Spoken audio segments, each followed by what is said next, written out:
everybody, it's me, John Ward, and welcome back to another Reviews After Midnight. And tonight we are going to be doing a more kind of Hollywood mainstream type movie that I don't think really anybody has heard about. I was watching a film, this trailer came on, and I said, this looks and sounds awesome. So I ordered it. And for some reason, uh, the sellers that I bought it from, which were on eBay, decided to send it in a box.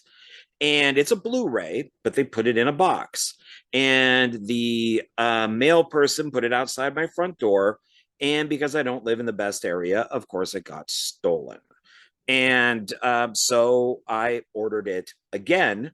And this time the seller put it in one of those just regular mail, bags. And now I have it. So that was very annoying that it was actually, sent in a box. But I got the movie, and the first time I saw it, I was disappointed. It's got this all-star cast. I love the idea of the film, and I like who's in it. And I thought it should have been more.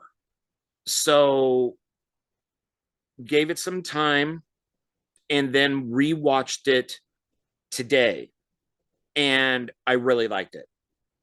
I ended up watching a behind the scenes, which was 40 minutes. There's some deleted footage. There's a music video. I liked the song, and the music video was pretty good.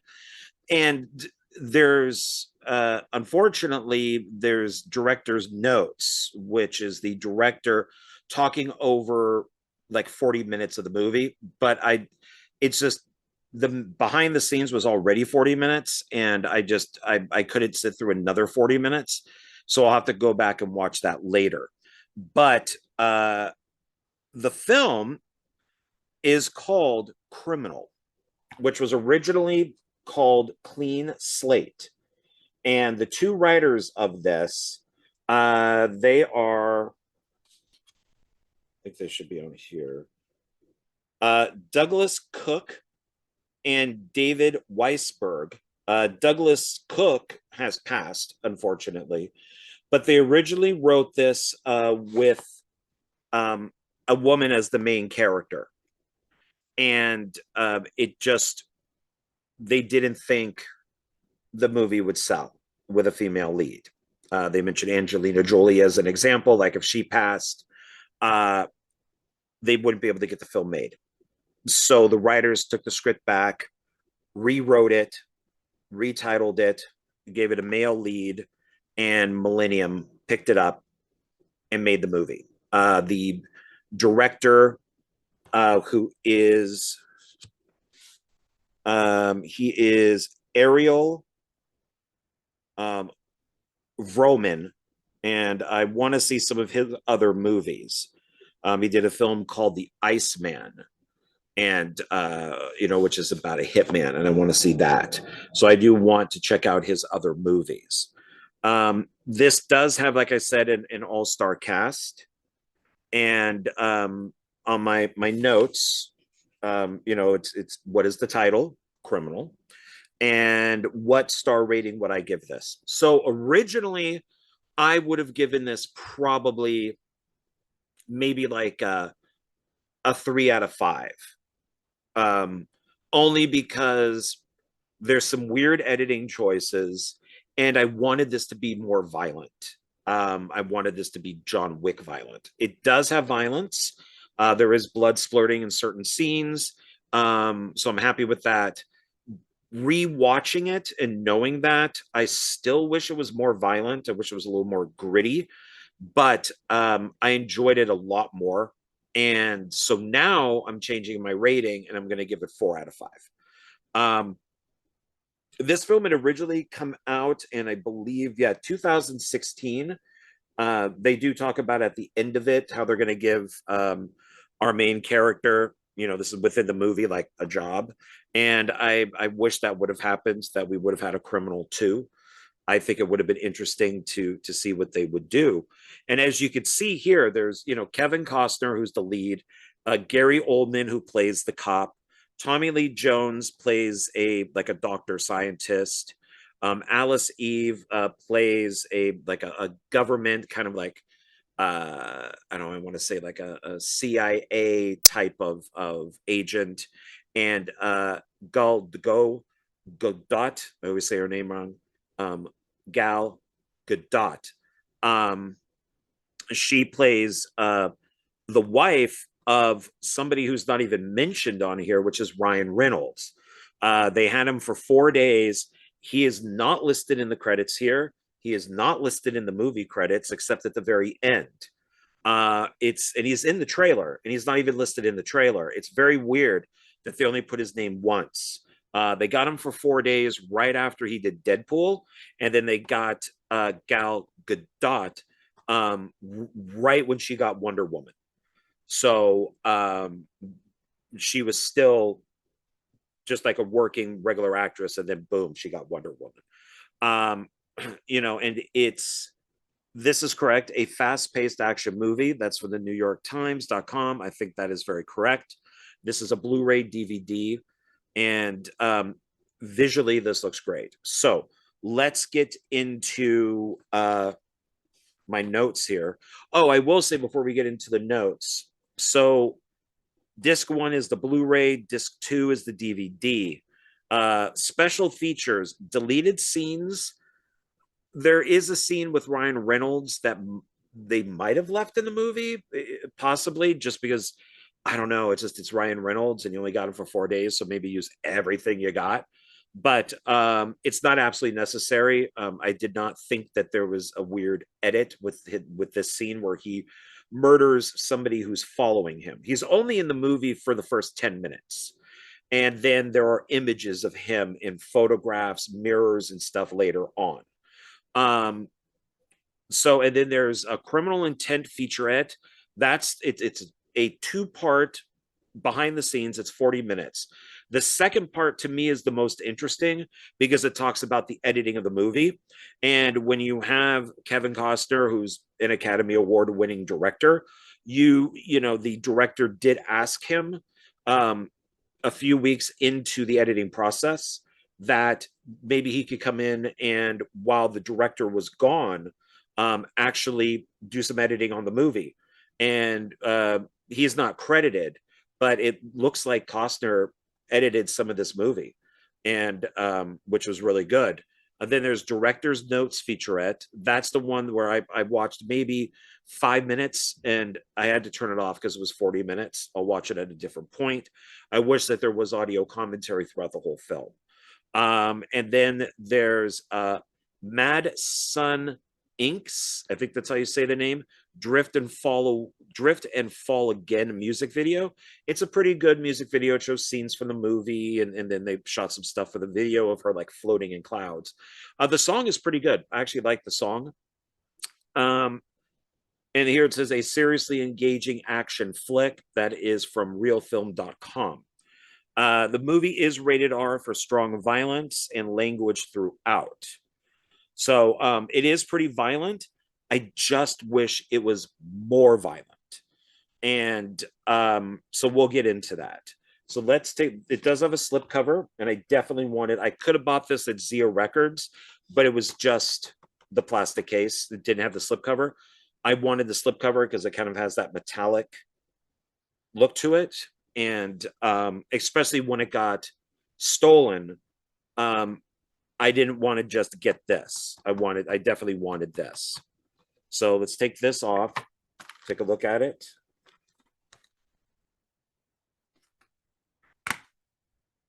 And then there's the Blu-ray and the DVD. So it does not have the digital HD, which is fine. I bought it used, so I never use that stuff anyway, so that's okay if it doesn't come with it. It's nice when you get the entire package, but if it doesn't have that little piece of paper with the code on it, it doesn't really matter. Okay, so what were your expectations from the film? From the trailer, I was hoping for up here, and I got pretty much up here, by my second viewing. I highly recommend this movie, especially with its cast, um, because I'd never heard of it before. And this did come out, like I said, around the time that like Wonder Woman and Deadpool and stuff was happening. So this was 2016. It was a while ago. And it just got completely overlooked. So what was I expecting from the film? Um, an action-packed, interesting movie because it reminded me of Crank 1 and 2. Um,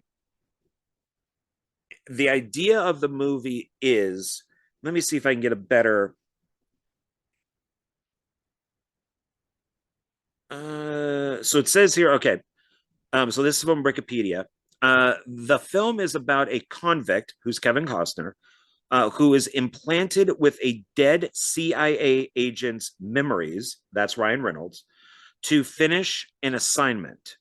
So it's basically Ryan Reynolds is at the beginning, like I said, he's in the first 10 minutes. He is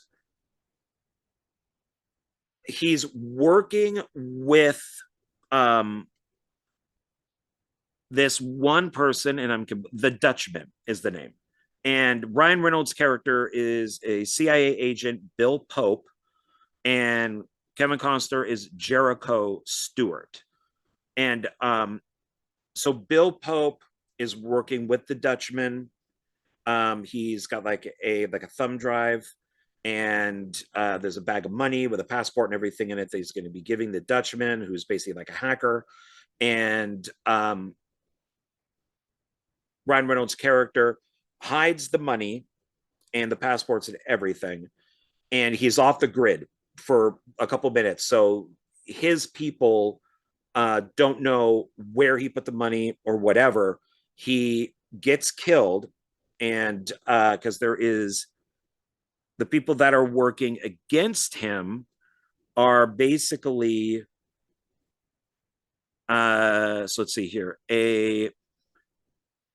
it's a Spanish industrialist turned anarchist, and his name is Javier, and his associate is a hacker known as the Dutchman to create a wormhole program that would allow the owner to bypass all computer codes, protecting the world's nuclear defense codes. The Dutchman panics and attempts to hand over his secret to CIA agent Bill Pope.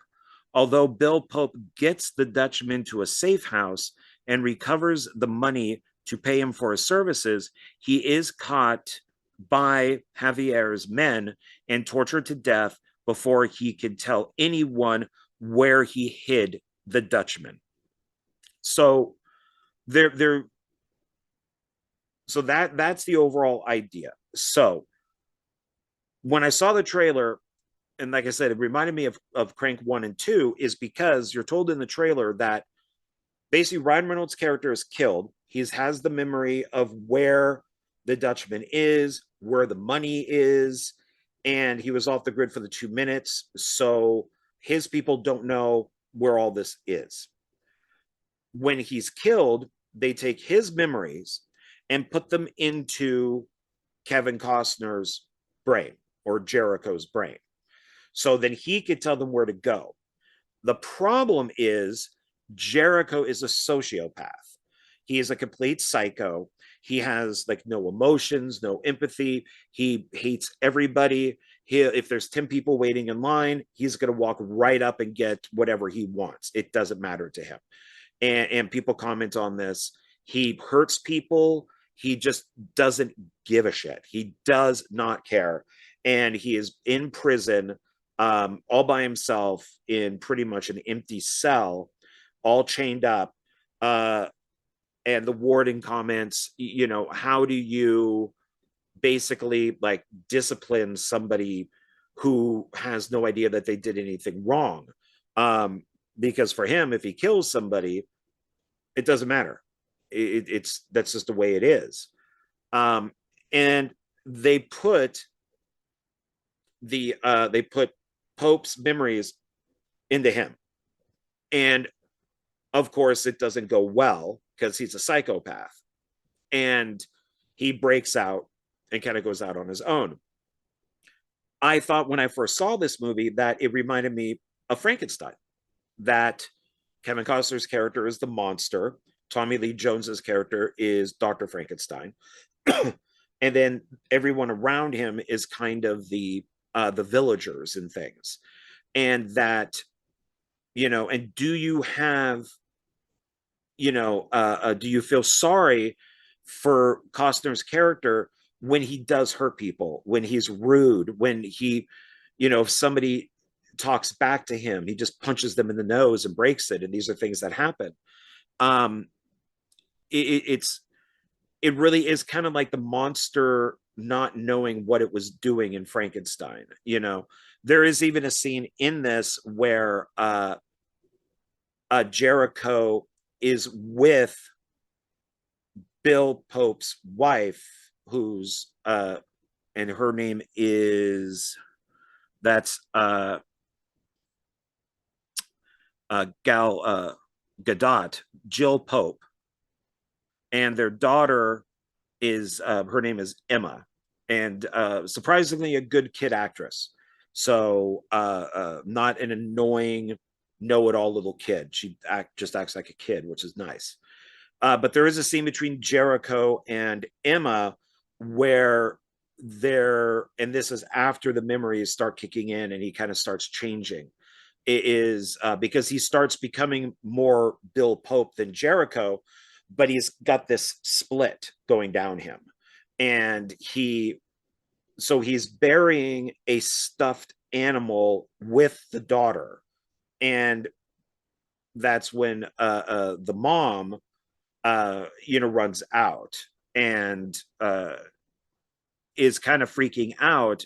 Jill is kind of freaking out that the daughter's with Jericho, but it is a very Frankenstein monster little girl with the flower petals scene, except that Jericho doesn't kill the daughter, unlike the monster unintentionally drowned her.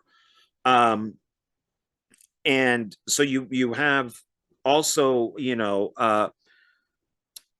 people like Gary Oldman plays Quaker Wells, who's a cop who's after Jericho.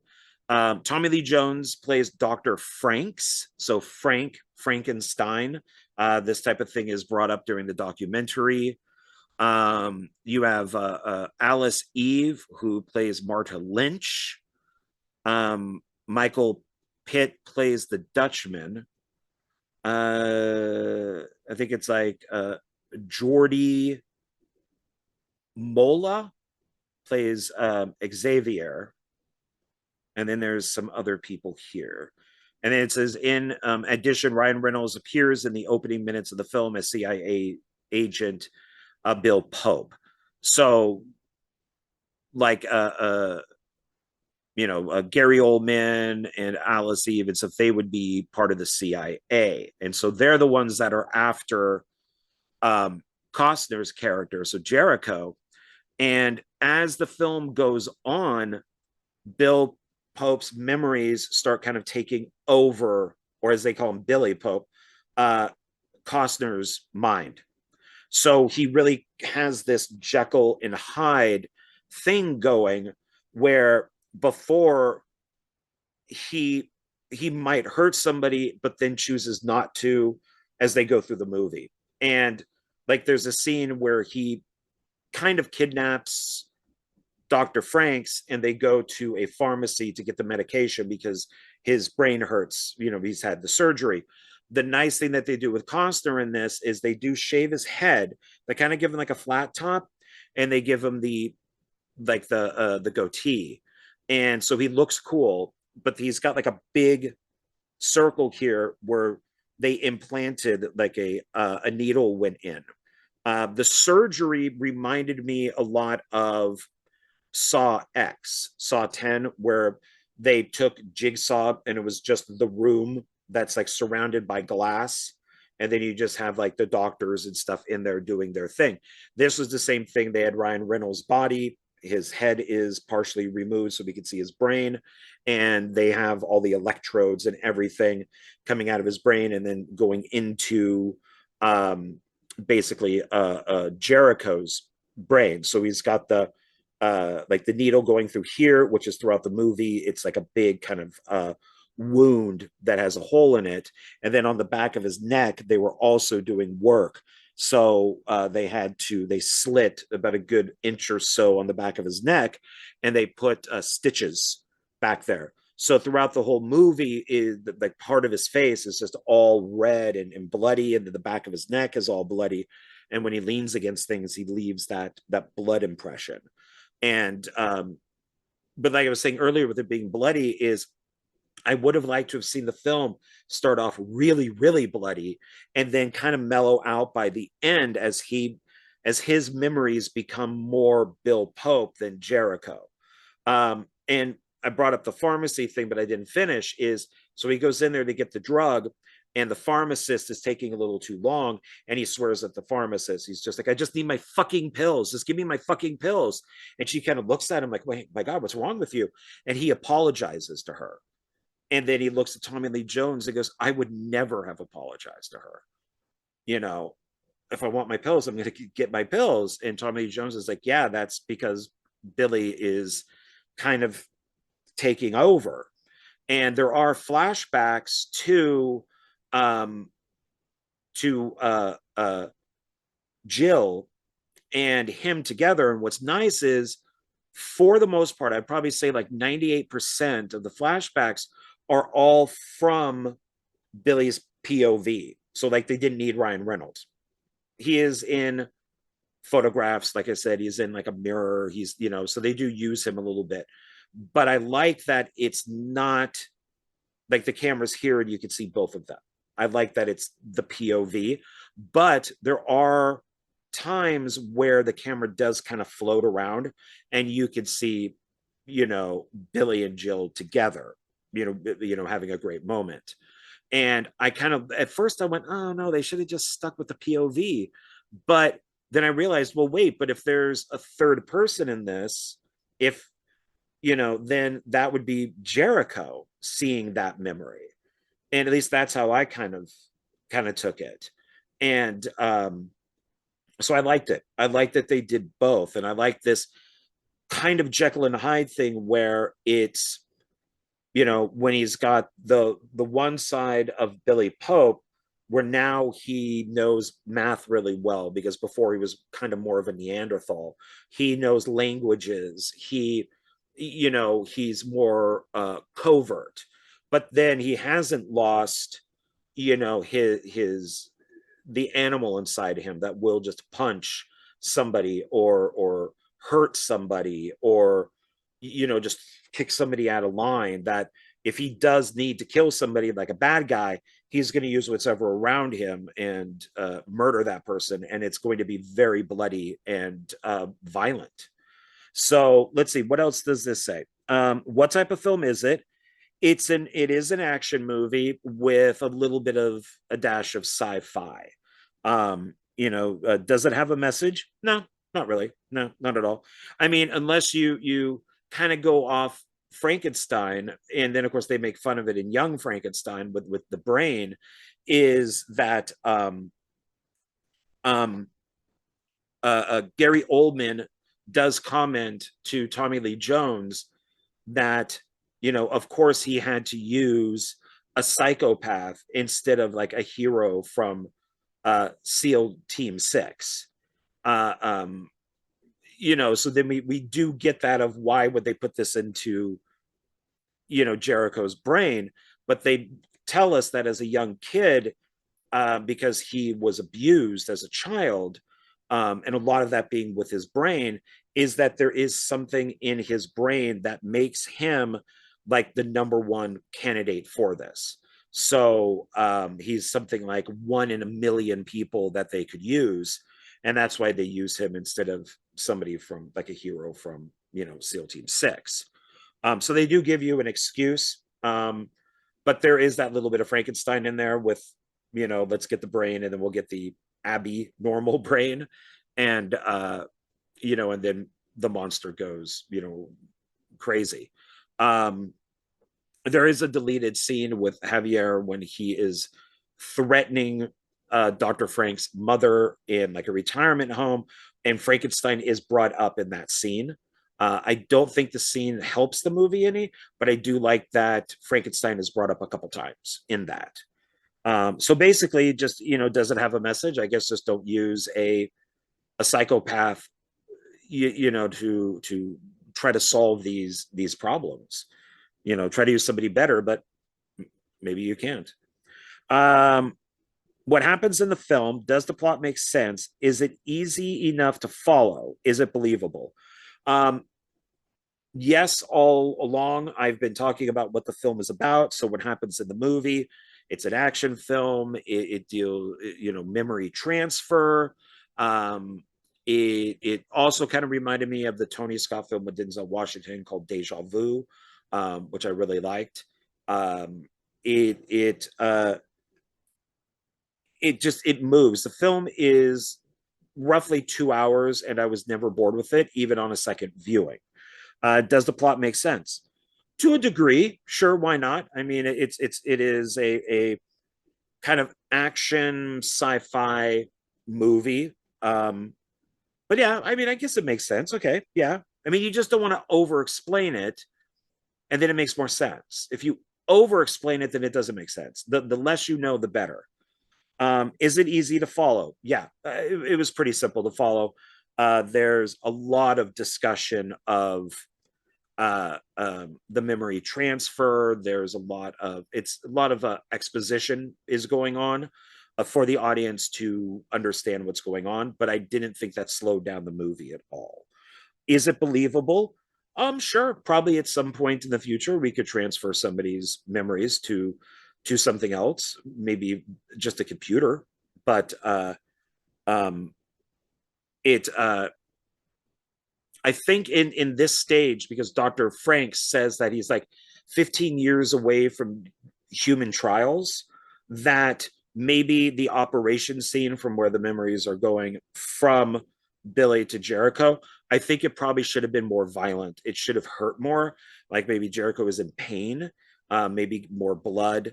That because they're not too sure of all this, if it's going to work or not, that it's much more primitive and it actually hurts Jericho. Um, maybe makes him more violent, and then so when he does go out into the world, when he escapes, that things are much more violent. And then, like I said, then they kind of mellow as the movie goes on until the climax, where there's a big fight at an airport. Then that can just be violent as hell. Um, um, because by that point, he's trying to save Jill and Emma from Xavier and his men, and he could just destroy the men. That's perfectly fine. Um, who are the main characters and what are they like? I already went over that. Who are the actors playing these parts and are they good in these parts? I would say everybody is good in these parts. I think that they did a really good job casting. Maybe in that 40-minute kind of like director's notes, maybe the director does talk about why Ryan Reynolds' name is not more in the movie. It doesn't really sound like he was friends with somebody and just happened to be in London, which is the film mostly takes place in the UK, um, which makes it an interesting look other than just setting it in America. Um, but it sounds like they actually got him when he was done with Deadpool and then flew him over for 4 days, because the director talks about how difficult it is to shoot in London with permits and how busy it is and stuff. So that it's practically impossible to like make these movies over there. Um, let's see. What is the camera work like? If there are any special effects, what are they? Are they beautiful scenes? Are there moments when the camera is used in an interesting way? So, what is the camera work like? The camera work is, I really enjoy the camera work. It's not crazy. It stays with the action, it stays with the actors. It's nothing that takes you out of the movie. It's not like if you guys follow me over on my YouTube channel, you'll know that I'm a huge Michael Bay fan. I do enjoy Bayham, and it's not like that. It's not something that is crazy, like the filming of Transformers or Six Underground, which also has Ryan Reynolds. This is more keeping the camera steady. It's on the action. It's on the actors. It's the editing is good for the most part. There are two scenes in the film that confuse me, and I noticed one of them on the second time around. The first one is at the beginning with Ryan Reynolds. He goes into like an old warehouse. The bad guys are after him. The good guys have gone to the wrong place, and he is having a shootout with the bad guys. I think what it is that he realizes that he's not going to win. So he kind of like yells out, fuck. We then cut to some of the bad guys walking up. There is an awesome, and she's beautiful. I'm probably not going to be able to say her name. Where is her? I think she plays the character Elsa. And I'm not sure. Aunt, yeah, I can't pronounce her name. I'm not sure, but I think she plays a character named Elsa. And she is gorgeous, and she is a good female, uh, um, like assassin, bad guy to our main villain. And I really liked her. And so she is seen walking up. Later, we see Xavier then pop up, and Ryan Reynolds is already tied to a chair. He's all bloody. He's been beaten, and Xavier tortures him with a cattle prod in his mouth, and you see it's all red in his mouth. And when the good guys finally get there, Ryan Reynolds' character Billy is dead. There's a weird edit where he's like against that wall, realizing that he may not win, that he that he's, and he yells that fuck. That cuts to him already beaten up in the chair. There's a couple shots of the bad guys, and then it cuts to him in the chair. I thought it was weird that they did not shoot him getting captured, him being beaten. It was a strange going from him standing perfectly normal to him already beaten in the chair. So from the behind the scenes and the interviews and stuff, it doesn't sound like something the director would just forget to do. Maybe we've seen this 100 times and they just chose not to do it. Then another scene is when Jericho is, those memories are starting to, to kind of sink in, is that he's at Jill's house and Emma's there, and he stays for dinner. But it starts with the scene where he's burying Emma's stuffed animal, and there's a thing, and Emma likes waffles, but only with the syrup under it. And so Billy would make the waffles, and then Emma would make the rest. I'm sorry, then Jill would make the rest of like the dinner. So Costner or Jericho would say, "Okay, I'll leave. Let me just make, excuse me, let me just make the waffles."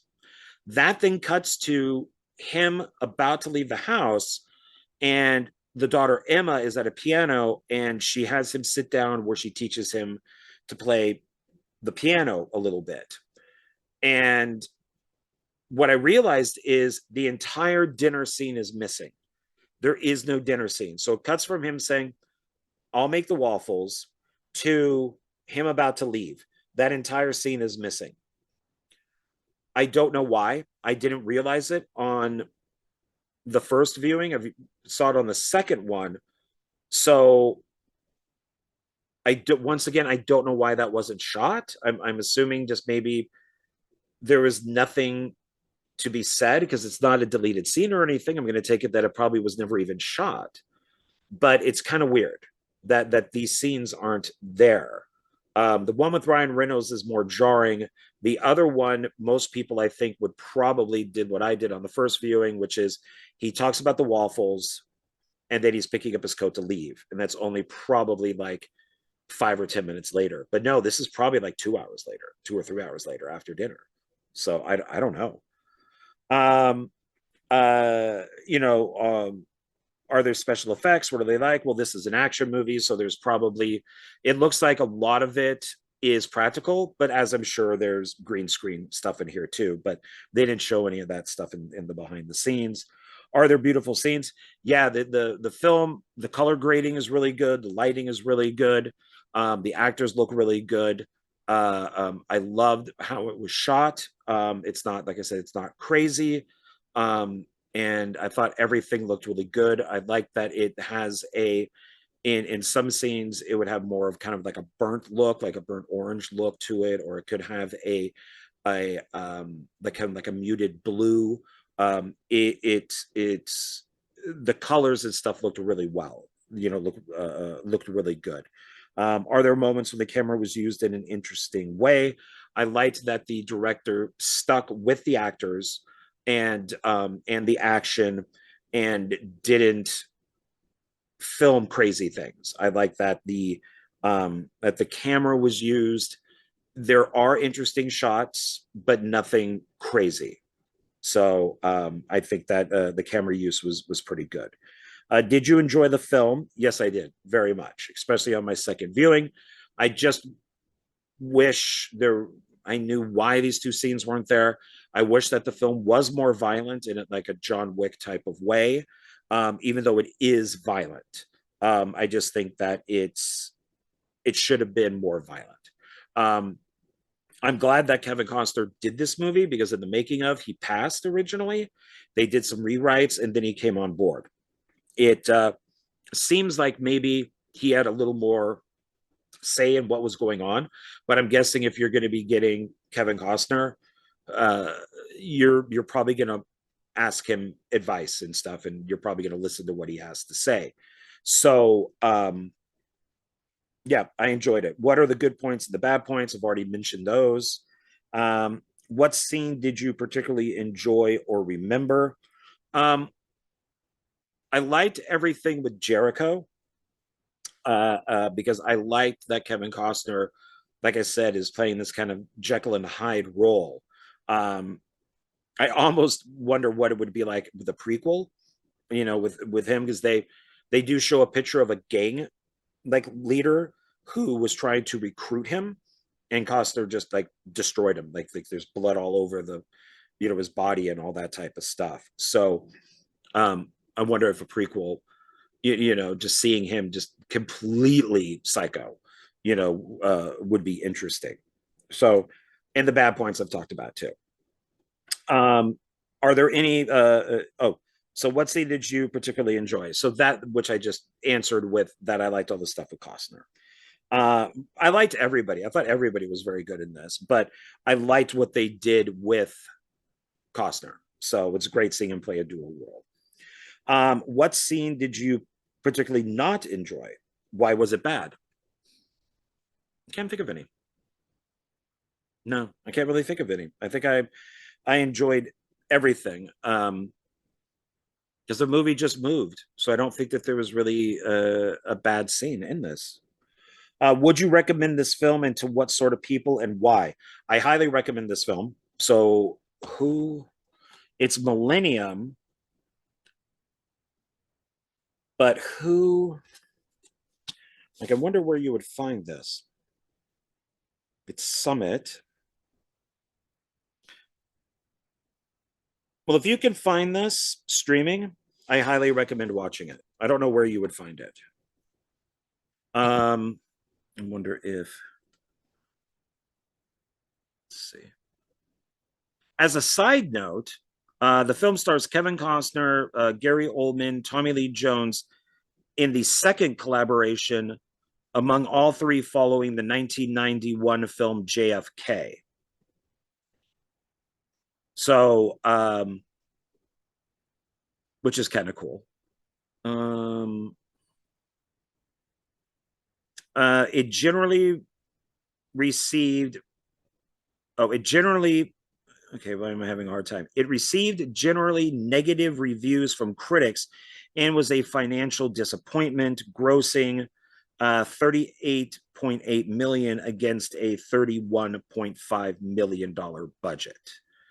So yeah, that's not good. Um, yeah. So let's see, where can we find Criminal to watch? 2016. Watch.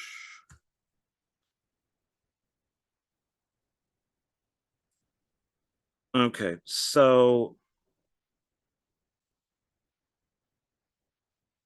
it says that it's on Freevee for free, the CW for free, AMC on demand that does cost like $9, Pluto TV it's free, Apple TV it's like $4, YouTube it's $4.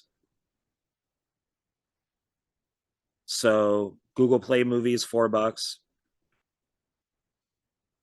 So it is out there. You can watch it. So and then the last thing on here, it says, are there any other films you can compare this to? I kind of did, Frankenstein is one, Dr. Jekyll, Mr. Hyde would be another, Crank 1 and 2, anything that is, even The Island, Michael Bay, because that's like sci-fi action. I would maybe compare it to that, because that's cloning. Um, yeah, anything like this. I mean, if you really want to see, someone like Tommy Lee Jones, who is getting older, so he's not able to, to play those roles like he did in The Fugitive anymore. Play like a Dr. Frankenstein type character. And then if you want to see, Kevin Costner, just play like a psycho, and then do this Jekyll and Hyde thing. I you'll definitely like this. So I'm gonna recommend this to everybody out there. So yeah, that's it. So all right, guys, thanks a lot. I really appreciate it. Please check out Criminal. It's, as I'm sure there's a trailer on YouTube, and watch it, enjoy it, and I will see you on the next one. All right, bye.